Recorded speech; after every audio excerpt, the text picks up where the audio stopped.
Europe.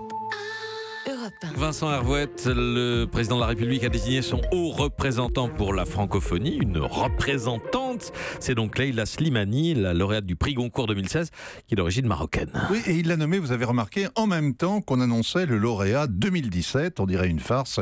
On dirait que l'Élysée a confondu le Goncourt et l'élection de Miss France et s'est donc soucié de trouver une reconversion à la lauréate 2016, désormais périmée. Non, mais c'est faux.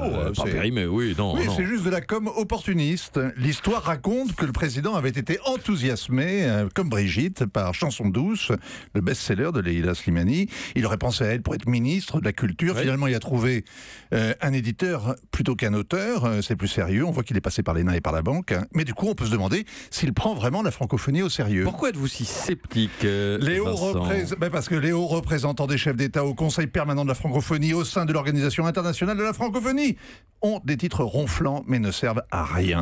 On leur donne un ruban comme à la cour à Versailles. Ils sont décoratifs.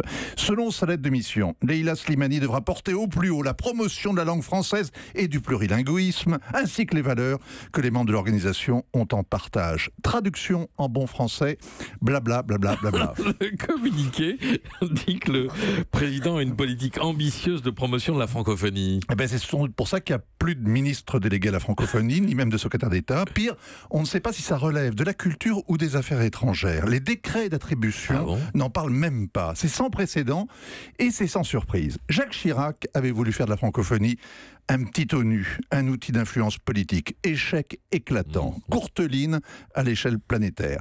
Sous Sarkozy, on y a même fait entrer le Qatar, comme si les Qataris allaient sponsoriser des lycées en Afrique pour enseigner Voltaire.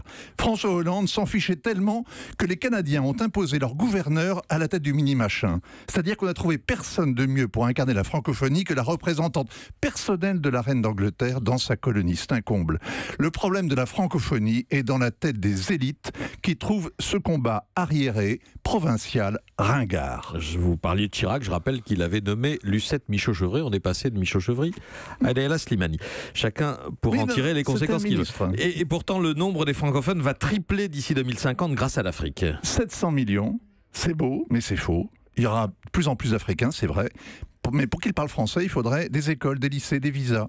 Leïla Slimani a été élevée en français à la maison et au lycée Descartes de Rabat. C'est l'image de l'intégration heureuse. Sa nomination oblige à penser une chose sérieuse. La langue, c'est beaucoup plus que la langue. C'est une vision du monde, la matrice du droit, un moteur économique, mais c'est d'abord un sentiment d'appartenance à une communauté. C'est-à-dire que c'est une identité.